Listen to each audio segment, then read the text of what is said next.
అర్ధరాత్రి సమయం హైవేపై 66పై నిశ్శబ్దంగా పరుగులు తీస్తున్న ట్రక్కులో డ్రైవర్ రాహుల్ కూర్చున్నాడు. చుట్టూ అడవి.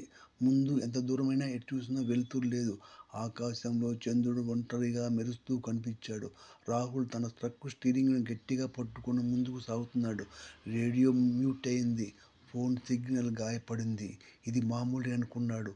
ఈ ప్రాంతంలో నెట్వర్క్ ఉండదు కదా అని ముందే తెలుసు. అయితే ట్రక్కు హెడ్ లైట్స్ ఒక్కసారిగా ఫ్లికర్ అయ్యాయి. ఇంజన్ దద్దరిల్లింది. తర్వాత మౌనం. ట్రక్కు ఆగిపోయింది.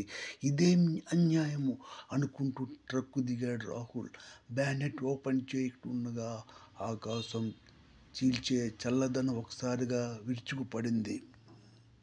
అని కేక వేసి టార్చ్ వెలిగించాడు.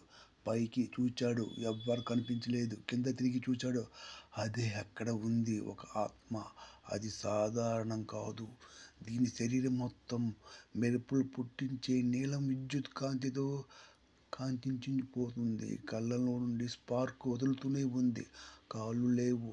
పొగతో కలిసిన మెరుపుల వలె తేలియాడుతూ ఉంది. అది అరుపు పెట్టింది. శబ్దంతో రాహుల్ టార్చ్ బల్బు విరిగిపోయింది. రాహుల్ పరిగెత్తాడు. వెంటపడుతుంది. అది గాలిలో తేలుతూ వస్తుంది. దాని చుట్టూ చెట్లు కాలిపోతున్నాయి. పార్క్ చేసిన వాహనాలు ఒక్కొక్కటిగా పేలిపోతున్నాయి. అది విద్యుత్తు తినే ఆత్మ. ట్రాన్స్ఫార్మర్ పవర్ లైన్లను గ్రహించి శక్తిని గ్రహించిన శాపిత రాక్షసమది. పక్కనే ఉన్న గ్యాస్ స్టేషన్లోకి పారిపోయాడు రాహుల్. తలుపులు మూసి గట్టిగా ఊపిరి తీసుకున్నాడు. అయితే గోడలో ఉన్న పవర్ బాక్స్ ఒక్కసారిగా పేలిపోయింది. వైర్లు పాములా ఊగిపోతున్నాయి.